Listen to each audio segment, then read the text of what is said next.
आऊज़ु बिल्लाहि मिनश्शैतानिर्रजीम बिस्मिल्लाहिर्रहमानिर्रहीम। अस्सलामु अलैकुम डियर व्यूवर्स, मैं उम्मीद करता हूँ आप लोग हमेशा की तरह खैर आफियत से होंगे। व्यूवर्स, आज की इस इम्पोर्टेंट वीडियो में मैं आपको हेनरी हावर्ड की मशहूर poem the means to attain a happy life, ठीक है, खुशगवार जिंदगी गुजारने के असूल या सराय इस वीडियो में दिखाऊंगा। मैं आपको बताता चलूँ, इस वीडियो में मैं आपको इस पोइम की 5 चीज़ें दिखाऊंगा। First of all MCQs, second number पे समरी, तीसरे नंबर पे ट्रांसलेशन, चौथे नंबर पर एक्सप्लेनेशन, पांचवें नंबर पर इस पोइम में इस्तेमाल होने वाली टर्म्स। मुकम्मल आखिर तक वॉच करना है। और सबसे पहले मैं आपको बताता चलूँ कि ये एमसीक्यूज है जी। हेनरी हावर्ड 1517 में पैदा हुए, उनकी वफात 1547 में हुई और ब्लैक वर्स के फाउंडर भी इनको कहा जाता है। इंट्रोड्यूस इन्होंने कहा तो किया, तो इसीलिए इनको फादर भी कहा जाता है, फाउंडर भी कहा जाता है। तो मैं आपको बताता चलूँ, ब्लैंक वर्स ऐसी नज़म को कहते हैं जो जिसकी राइमिंग स्कीम आपस में ना मिलती हो और आइम्बिक पेंटामीटर इस्तेमाल किया जाए। मैं आपको बताता चलूँ कि the means to attain a happy life poem जो सी है, इसकी राइमिंग स्कीम है ए बी। मतलब कि लाइन नंबर 1 अगर आप देखें तो इसमें आखिरी लफ्ज आता है अटेन, और लाइन नंबर 3 देखें तो इसमें पेन। इसी तरह लाइन नंबर 2 देखें फाइंड, और लाइन नंबर 4 को देखें तो माइंड। मतलब पहली और तीसरी लाइन आपस में मिलती जुलती हो। Theme golden rules of happy life, 4 क्वार्टरेन्स हैं और लाइन 16 है। क्वार्टरेन ऐसी नज़म को कहते हैं जो 4 लाइनों पर मुश्तमिल हो। तो मैं आपको बताता चलूँ, आप इस पोइम की समरी को तफसील से समझेंगे तो काइंडली आपने वीडियो को लाजमी आखिर तक वॉच करना है। और अगर आप मेरे चैनल पर न्यू हैं तो काइंडली मेरे चैनल को लाजमी सब्सक्राइब कर लीजिएगा और साथ बेल आइकन के बटन को लाजमी प्रेस कीजिएगा ऑल पे।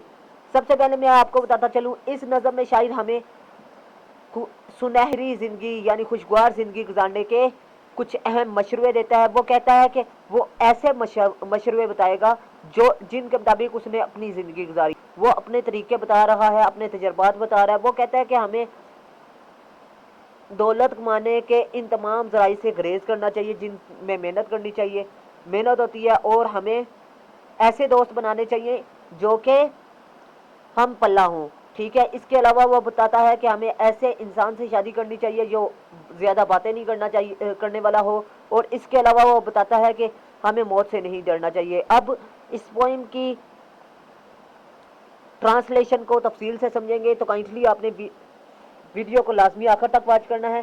माई फ्रेंड, ए मेरे दोस्त, the things that do attain, ऐसी चीज़ें जो कि मैंने पाई, जो कि मैंने हासिल की, द हैप्पी लाइफ टू दीस, जिनसे मैंने ज़िंदगी में खुशी हासिल की, आई फाइंड, जिनसे मैंने पाई।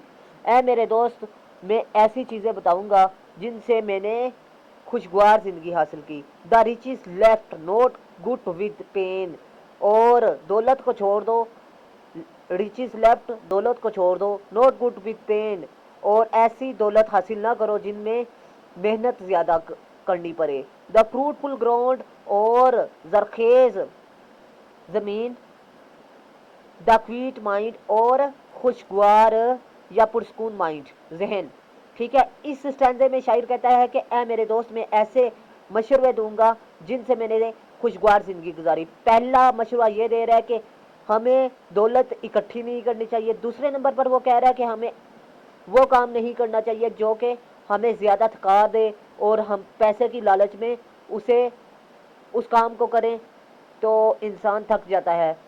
तीसरे नंबर पर वो कह रहा है जी कि हमारा जहन पुरस्कून होना चाहिए, ठीक है। हमें इतनी ही मेहनत करनी चाहिए जिनसे जितना कि हमारा जहन एक्सेप्ट करे। ये ना हो कि हम इतनी मेहनत करें कि हमारा जहनी लेवल जो है वो डिस्टर्ब हो और हमें सुकून मैसर ना हो।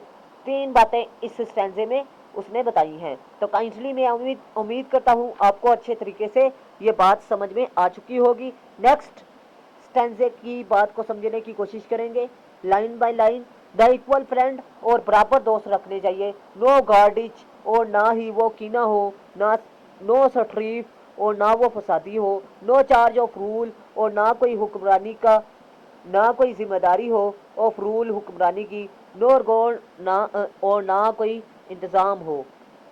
Without disease the healthy life, और बगैर बीमारी के सेहतमंद जिंदगी हो। द हाउस होल्ड ऑफ काउंटीनेंस, काउंटीनेंस का मतलब जारी रहना, मतलब ये यहाँ पर वो कह रहा है जी हमें ऐसे दोस्त बनाने चाहिए जो कि हमारे मियार के मुताबिक हो, यानी हमारे स्टेटस के मुताबिक हो, और इसके अलावा वो कीना नहीं होना चाहिए उसके अंदर, और ना ही वो फसादी हो, और हमें जिम्मेदारी से आज़ाद होना चाहिए, और ना कोई हमें कोई काम करना चाहिए गवर्नमेंट का। और इसके अलावा वो बताता है कि हमें ऐसी ज़िंदगी गुजारनी चाहिए जो कि बीमारी के बगैर हो, यानी सेहतमंद ज़िंदगी हो। और इसके अलावा वो कहता है कि हाउस होल्ड घरेलू, ठीक है, और घरेलू जो सी काम होते हैं उनसे आज़ाद ज़िंदगी हमारी होनी चाहिए, ठीक है। मैं उम्मीद करता हूँ कि इस स्टैंजे की आपको अच्छे तरीके से समझ आ चुकी होगी। और एक अहम बात मैं आपको बताता चलूँ कि मैंने 9th से लेकर MA इंग्लिश तक ऑनलाइन क्लासेस का आगाज़ किया है। जो स्टूडेंट इंटरेस्टेड है वो मेरे व्हाट्सअप नंबर पर या फिर कमेंट सेक्शन पर भी मेरे से रब्ता कर सकते हैं। ऑनलाइन क्लासेस का फ़ायदा ये है कि आपकी टाइम सेविंग बहुत अच्छे तरीके से होती है, और इसके अलावा टू द पॉइंट सिंपल और शॉर्ट अल्फाज में मैं आपको नोट्स भी प्रोवाइड करूँगा। अगर आप नोट्स लेना चाहते हैं तो आप मेरे से रब्ता कर सकते हैं, अगर आप पढ़ना चाहते हैं तो फिर भी रब्ता कर सकते हैं। लेकिन मैं आपको बताता चलूँ जो उस्ताद नोट्स बनाता है वो ही अच्छे तरीके से गाइड कर सकता है कि आपने नोट्स में से तैयारी कैसे करनी है। नेक्स्ट स्टैंजा नंबर 3 को डिस्कस करते हैं। द मीन डाइट द डेंटिफायर, डेंटी भी है डेंटी भी है, ठीक है, आपने याद रखना है कि ये सेम ही है, ठीक है। और इसके अलावा ऐसी खुराक खानी चाहिए जो कि पुरतकल्लफ ना हो, ठीक है। ट्रू विजडम ज्वाइनिड विद सिंपलनेस, और ट्रू सच विजडम अक्लमंदी ज्वाइनिड इख्तियार करनी चाहिए। सिंपलनेस यानी सादा। The night discharged of all cares, और हमें रात को ऐसी नींद करनी चाहिए जो कि परेशानियों से खाली हो। We are fine the bit with bit में नोट ओपरस, और इसके अलावा हमें शराब नहीं पीनी चाहिए, ठीक है, जिससे हमारी नींद जिस पर हमारी नींद पर उसका कंट्रोल आ जाए, मतलब हमें ऐसी शराब नहीं पीनी चाहिए जिससे वो हमारे ऊपर हावी हो जाए। अब इस स्टैंजे में वो हमें एक चीज़ बता रहा है जी कि हमें चटपटी चीज़ें नहीं खानी, ठीक है। इसके अलावा दूसरे नंबर पर वो कह रहा है कि हमें सादा ज़िंदगी गुजारनी चाहिए। तीसरे नंबर पर वो कह रहा है कि हमें पुरस्कून नींद करनी चाहिए, ठीक है, ऐसी नींद जिसमें हम टेंशन में ना हो, रात को सोते वक्त हमारे अंदर टेंशन ना हो। और इसके अलावा चौथे नंबर पर वो बता रहा है कि हमें शराब नहीं पीनी चाहिए ताकि हम खुशगवार ज़िंदगी बसर कर सके। तो मैं उम्मीद करता हूँ तीसरे स्टैंजे की भी आपको अच्छे तरीके से मेरी बात समझ में आ चुकी होगी। जो बातें मैं बता रहा हूँ आप प्रेजेंट इंडेफिनेट में और पास्ट परफेक्ट में भी कन्वर्ट करके आप ट्रांसलेशन कर सकते हैं, एक्सप्लेनेशन में बयान कर सकते हैं। मैं उम्मीद करता हूँ आप मेरी बात अच्छे तरीके से समझ रहे होंगे। नेक्स्ट मैं आपको बताता चलूँ स्टैंजा नंबर 4 को डिस्कस करते हैं। The faithful wife without debate, यानी ऐसी बीवी, वफादार बीवी का इंतखाब करना चाहिए विदाउट डिबेट, जो के बगैर बहस करने वाली हो, यानी बातें ना करने वाली हो। सच स्लीप्स एज में बिगाइल द नाइट, और इसके अलावा वह बता रहा है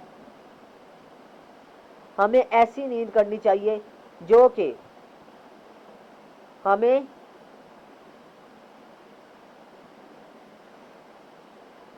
हम पर जिसका हम पर कोई असर ना हो, मतलब हम पुरस्कून नींद करें, ठीक है।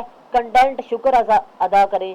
Thai self with thine state, और इसके अलावा ऐसी और जैसी भी हमारी सूरत हाल हो हमें उस पर अल्लाह ताला का, इस स्टेट का मतलब सूरत हाल या ओहदा हो, हमें उस पर अल्लाह ताला का शुक्र अदा करना चाहिए। नीदर विश डेथ, और कभी भी हमें मौत की आरजू नहीं करनी चाहिए, ख्वाहिश नहीं करनी चाहिए। नोर फायर हिज माइट, और ना ही इसकी हिब्बत या फिर डर या खौफ से नहीं डरना चाहिए। अब मैं आपको बताता चलूँ, एक बात कह रहा है कि वफादार बीवी, और दूसरी बात में वो कह रहा है पुरस्कून नींद, और तीसरी बात वो कह रहा है शुक्रगुजार बंदा होना चाहिए, और चौथी बात वो इस स्टैंजे में बता रहा है जी हमें मौत से नहीं डरना चाहिए। अब यूज़ ऑफ टर्म की बात करते हैं कि इस पोइम में कौन कौन सी टर्म इस्तेमाल की गई, ये आप देख सकते हैं जी। My friend the things do attain. अब कायरा क्या होता है जी, अगर एक लाइन में, नज़म की एक लाइन में कोमा का इस्तेमाल हो तो ये टर्म क्या कहलाती है, कायरा। ठीक है, तो काइंडली आपने इसमें बताना है कि ये टर्म कौन सी है, क्योंकि टर्म का इस्तेमाल आप क्रिटिकल एप्रिसिएशन में लिखें तो आपको नंबर मिलते हैं, क्योंकि इससे पता चलता है चेकर को कि आपने टेक्स्ट पढ़ा हुआ है या नहीं पढ़ा हुआ। जो स्टूडेंट डायरेक्ट रटा लगा के क्रिटिकल एप्रिसिएशन तैयार करते हैं उनको चेकर कभी भी नंबर नहीं देता अच्छे।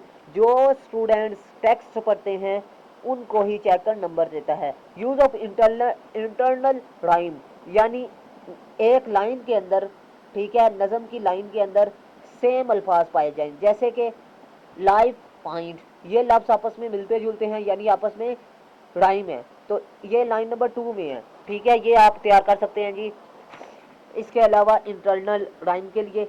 अब नेक्स्ट बात करते हैं जी यूज ऑफ इंजैममेंट। इंजैममेंट किसे कहते हैं, एक लाइन को पढ़कर फिर भी हमें दूसरी लाइन की ज़रूरत पड़े तो इसे क्या कहते हैं, इंजैममेंट। जैसे कि आप देखें, my friend the things that to attain, मेरे दोस्त हमें ऐसी चीज़ें हासिल करनी चाहिए।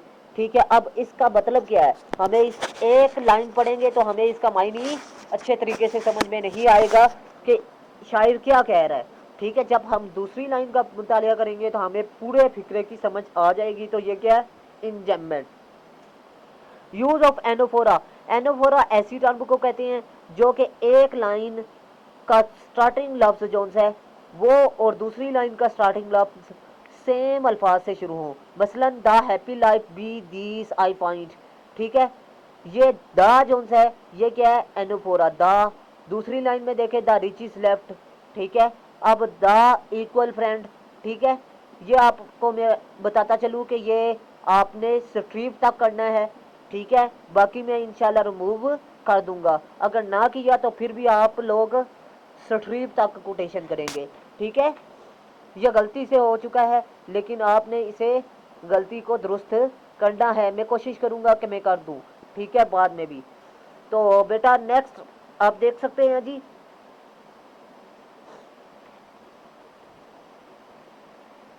Use of alliteration. एलिट्रेशन नज़म के अंदर एक लाइन में सेम अल्फाज का आ जाना, मतलब वाइन विद, डब्ल्यू से शुरू हो रही हैं, ये क्या है, एलिट्रेशन। Line number 12।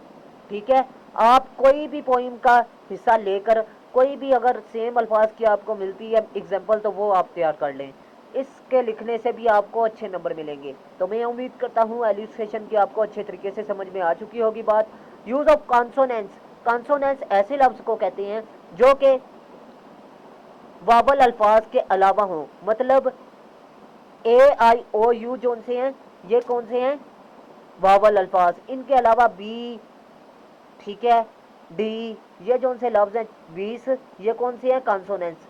अब देखें जी, दैट थिंग्स, टी टी लफ्ज क्या है, कॉन्सोनेंस। द दीज कॉन्सोनेंस है, वाइन विथ कॉन्सोनेंस है। अब विथ मैं आपको बताता चलूँ कि ऑनलाइन क्लासेस का दुरानिया जो है वह बहुत ही शॉर्ट है, तो काइंडली आप लोग मेरे व्हाट्सअप नंबर पर रब्ता कर सकते हैं। मैं इंशाल्लाह आपको आपके एडमिशन से लेकर आखिरी दिन तक सपोर्ट करूंगा। मैं उम्मीद करता हूं आप लोग मेरे से कांटेक्ट लाजमी करेंगे। नेक्स्ट मैं आपको बताता चलूं एसोनेंस। एसोनेंस ऐसी नज़म को कहते हैं जिनके अंदर आप वावल अल्फाज आपको नजर आए, जैसे कि लाइफ फाइंड। ठीक है, आई जो है ये क्या है, वावल है, आई फाइंड में भी वावल है, तो ये क्या है, एसोनेंस। विश आई है, ठीक है, हिज बे आई है, तो ये क्या है, एसोनेंस के अल्फाज। व्यूवर्स, अगर आपने अभी तक मेरे चैनल को सब्सक्राइब नहीं किया तो लाजमी सब्सक्राइब कर लीजिएगा और साथ बेल आइकन के बटन पे जाके ऑल पे लाजमी प्रेस कीजिएगा ताकि इस तरह की इंफॉर्मेटिव वीडियो का नोटिफिकेशन आपको मिल सके। और व्यूवर्स, इस वीडियो के लिंक को लाजमी दोस्तों के साथ शेयर कीजिएगा ताकि आपके दोस्त भी इस वीडियो से इस्तेफादा हासिल कर सके। अगर आपका कोई सवाल हो तो आप मेरे कमेंट सेक्शन पर पूछ सकते हैं। और इसके अलावा अगर आपको किसी लिटरेचर के, ख़ास तौर पर एमए इंग्लिश के किसी भी सवाल में कन्फ्यूज़न है, आप मेरे से पूछ सकते हैं। और इसके अलावा अगर आप लोग मुझे कहेंगे कि मुझे इस टॉपिक पर वीडियो चाहिए तो मैं इंशाल्लाह बना के आपको सेंड कर दूंगा। तो काइंडली आप लोगों ने मुझे लाजमी बताना है कि आपको वीडियो कैसी लगी कमेंट सेक्शन पे। मिलते हैं इस तरह की नेक्स्ट इंफॉर्मेटिव वीडियो में, तब तक के लिए अपना खास ख्याल रखिएगा। अल्लाह हाफिज़। पाकिस्तान जिंदाबाद, पाकिस्तान पाइंदाबाद।